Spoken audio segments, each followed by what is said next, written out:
there, comic book friends. I'm Travis, and it's New Comic Book Day. Yay! Or at least New Comic Book Day for me. Through the miracle of the post office, I got my comic books on Saturday. This week's comic books. I really think that Discount Comic Books sent them out a day late. They didn't actually get in the mail until Thursday. I am suspicious. They'll tell me otherwise if I email them. They'll go, "Oh no, we got it out. It's the post office's fault." That's what they've been telling me lately. But at any rate, I got them on the weekend so I can read like mad today, and then tonight do Comic Book Roundtable and talk about the current books. Huzzah, huzzah, huzzah. So let's jump right into them. 15 books. 15 books this week. Start right out. Deathstroke, issue number 30. No, I'm not normally reading Deathstroke, but The Lie That Changes Everything. Batman vs. Deathstroke. Some implications that possibly Damian is not Batman's son. So we'll see how that goes. 6 issues of Deathstroke. Cool, I don't know, crossover we want to call it, where it doesn't cross over. So I'm super excited about that. Tell the whole story in this. So be checking it out. Lee Week's cover there. Yeah. Curious to see about that. I am very apprehensive. I really like the Damian Batman relationship, so if that were to change, that would really suck, I think. So hope that's not the case. Dr. Star, issue number 2, or rather Dr. Star and the Kingdom of the Lost Tomorrows, issue number 2. I really liked issue number 1. Max Furama artwork, of course, is always great. Dave Stewart colors. This feels like more of an investment in a story than the other Black Hammer spinoff that we read. That right now I can't even remember the title to, other than it had to do with Black Hammer's daughter. And just didn't feel like I had the same kind of investment. This, I really liked the first issue. Curious to see where it plays out. Oh, that first one was what?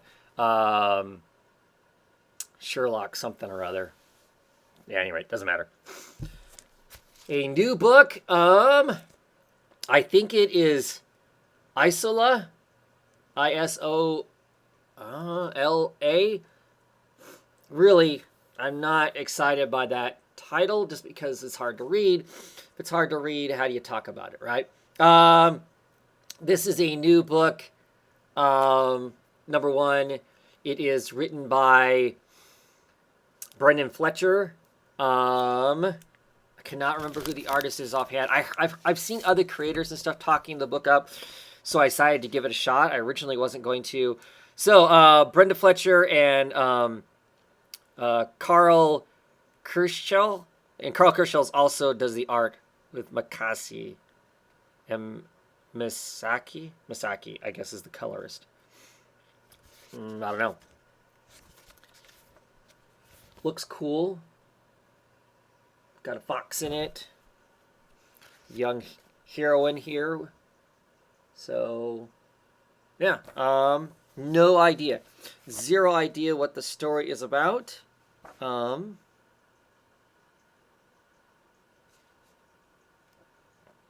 Like I said, I don't care for this typography. It's hard to read. But no idea, like I said. No idea what that's about. We'll check it out, see what it is. Sex Criminals, issue number 23. My Epiphany. Sex Criminals continues to be Sex Criminals. Lots of fun, lots of good stuff if you like that. Yeah, curious to see what goes on. I think there's another battle coming between the sex police and some of our friends. So curious to see. And I think right now both Susie and John are at the same party. They're broken up, and they thought it was a Halloween costume party, and they have both dressed as Freddie Mercury. So, yeah. Anyway, Shade the Changing Woman issue number 2. I like Shade the Changing Woman issue number 1. Okay. I'm hoping this dives deeper into everything. That last issue was kind of a showing of we're shifting gears after the Milk Wars and that sort of thing, and moving on, and we'll see what that ends up how it all plays out. Still a good book. It just didn't have the same spark that the Shade the Changing Girl had up until the first series ended. So, Ah, issue 44, Superman, Bizarroverse. Oh, look at that. That is an awesome cover. All the Bizarro heroes and Bizarro villains. Ah! And then, of course, the Superman in there. Ah, it just looks awesome. The Bizarro, got the Bizarro Wonder Twins in there. Bizarro Aquaman. And instead of the Riddler, he's got a exclamation point. The Joker's there crying. Bizarro Solomon Grundy. I don't know about anything about that. Brainiac, of course, is wearing a dunce hat. Yeah, that's going to be fun. Going to be some kooky fun there. Snagglepuss. Oh, exit stage left. Snagglepuss Chronicles, issue number 4. Ooh, love that cover. I am getting issue number 2 next week. It's already in my pile to show. I'm getting it next week, so when I get it, I will read 2, 3, and 4 to get myself caught up. Really looking forward to it. I'm betting it's a smart book. Issue number 8 of Black Clouds. Ooh, love that kind of Zorro-esque cover there. We're still dealing with the kind of having seen the aftermath, the destruction that our main character had wrought in the kind of dream world in the past, and now she's had to kind of go back and deal with it in a sense. So we've been getting some more of that. I don't remember right off the top of my head what was the last thing that was going on. I know once I open up and start reading, I'll remember it all. I never forget books that much. So, yeah, good stuff.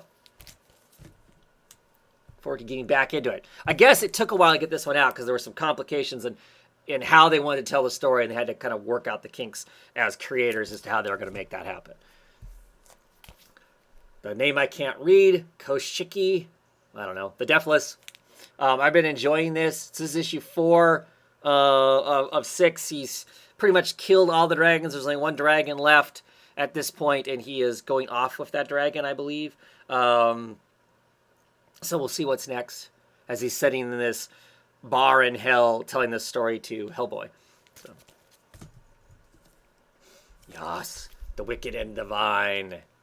Issue number 35. We are getting close to the end of this, I believe, of what all is going to happen. I'm excited to see how that all plays out. Yeah, really good stuff. It's all kind of spinning together. The last issue, the end of it confused me, and having read over it and looked over it a number of times, I'm not quite so confused by the end of it because we see a scene that happened much earlier on in the book. We see it through a different perspective that we didn't realize we could see it through, and get to see kind of what's going on and that sort of thing. So some more secrets basically. So that's interesting. Astro City issue number 51. I don't know how many more. I don't know if this is the last issue or there's one more issue after this that's in single issues. And then this just goes to being a original graphic novel. That's how it's going to be produced from that point forward. It'll just be story arc. So you'll get a trade, basically, which is a cool way to go about it. I hope that means they continue to be successful. But clearly here we get our Spider-Man in there. So people wrapped up in the glare on the bag. So looking forward to checking out Astro City. See where that goes.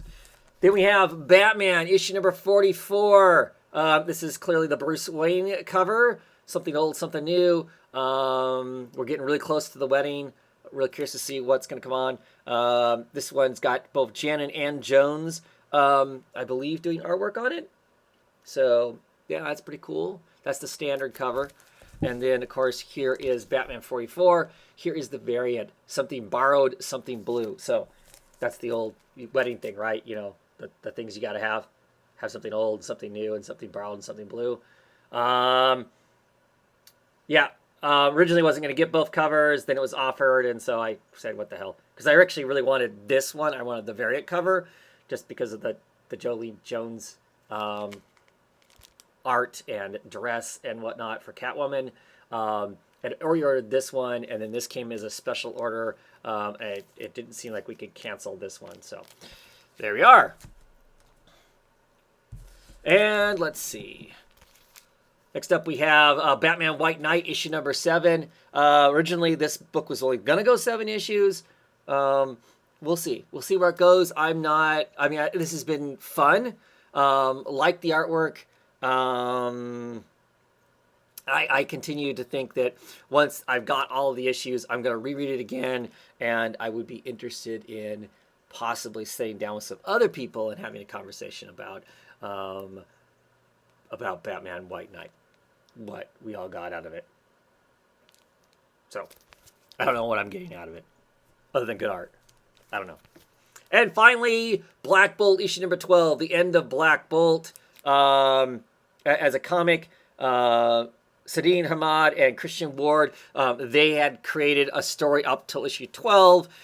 They've been very clear on Twitter that was their mission, not to go further than that, and that they didn't know whether it was going to be Black Bolt after that. I don't know.